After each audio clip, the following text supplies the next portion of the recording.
Sure. So obviously, Red Sea Development Company is a full-service, vertically integrated real estate development company who happens to be undertaking 2 giga projects as part of Vision 2030. On one hand, we have the Red Sea project, 50 hotels, 8,000 hotel rooms across a natural lagoon of 90 untouched islands. And then we have Amala, which is north of the Red Sea project, 30 hotels, 3,000 plus hotel rooms, and it'll be positioned as a wellness haven and a wellness hub. Both obviously are hospitality, tourism, and leisure-based destinations, and all part of His Royal Highness's vision to open up tourism to the world.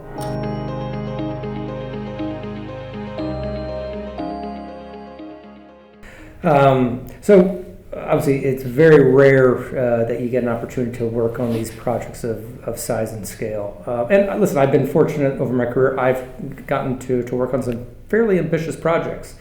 Although when I joke with friends and colleagues back home, these projects here in Saudi, and in particular the Red Sea and Amala, are on steroids compared to anything that obviously I've been a part of, and I think that most developers have undertaken. So certainly, size and scale make it intriguing and exciting. But I think the most probably fulfilling part of being a part of these projects is really the impact that these projects have here on the country. Right, we're going through an interesting period where the country's going through a transformation, and it's exciting to be a part of that. And then probably if there was a third point, sustainability.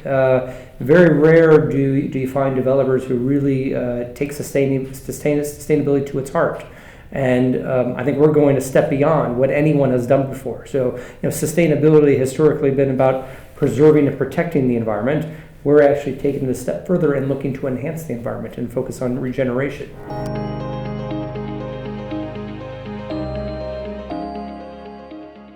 So listen, Red Sea is obviously probably the most progressive of all the projects. In fact, we're getting ready to open our first 3 hotels in the next year or so. But we've been under construction since 2019, and most of that early work was infrastructure, earthwork, civil work. And now we're starting to go vertical, so quite exciting. And we're now starting to transition from a kind of a delivery and execution phase to an operational phase. So we've already started, pre-opening and planning. We've hired the general manager of one of our first 3 hotels and are starting to look and do the same for the other hotels. And so first 3 hotels open at the end of, this year, at the end of 22. The following year, we'll open another 13 hotels, and that'll culminate with effectively the grand opening of the first phase of the Red Sea project. Amala's progressing well as well, a little bit behind the Red Sea, and we will look to deliver and complete Amala by the end of the first phase by the end of 2024.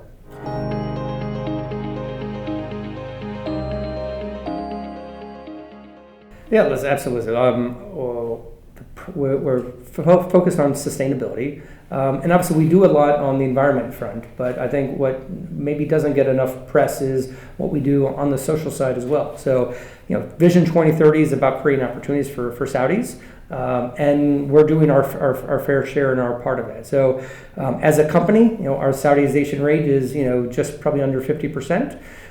We've and are looking to nurture talent as well. We've recently launched the 3rd edition of our Elite Graduate Program, where we bring in young Saudis and they do effectively a 2-year internship in various disciplines across the country, across the company. Been quite successful. We've also done a scholarship program with Prince Megrin University. It's accredited through Lausanne, where 120 scholarships are given to young Saudis to work in the hospitality industry and ultimately in our destination. And then we've got a number of vocational programs in addition to that, including a focus to hire Saudis in the region of Luj and Awaj, where the project's being built. The best example of that is us bringing in 45 local Saudis who were trained to work at our nursery.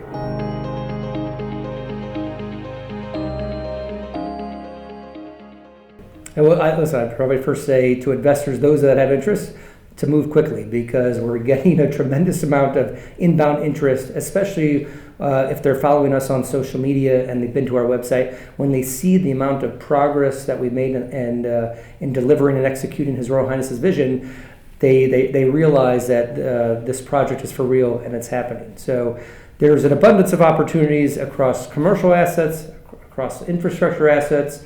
For the commercial assets, we're open to joint venture partnerships. On the infrastructure side, we're looking at concessions and BOTs, but we're open for business. And while today our capital structure is secure and committed, so while we don't need capital per se, Vision 2030 is all about creating opportunities for the private sector, bringing in foreign direct investment, and that's where we're open for business. But what's really important to us is to find partners that share our vision and our values.